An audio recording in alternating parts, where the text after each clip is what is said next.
So if I met you a year ago and asked you to talk about leadership, so this is whatever, October 2019, and now, or sorry, November, lost a month there.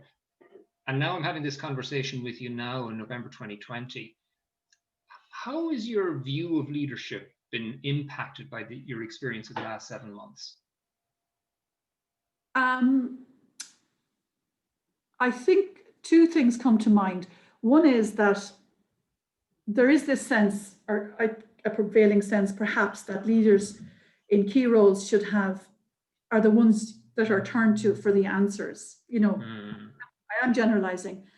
And so what I think is clear now is that there are no kind of repository of answers. We're kind of working our way through this.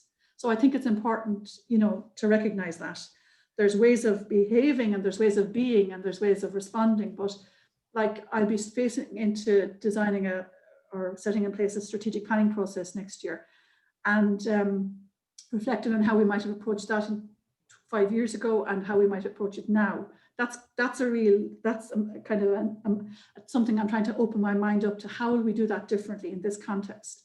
Okay. So I think there's just a huge opening up of, a recognition of the kind of how much we can control and how much really we don't control in the world, in a sense. Okay.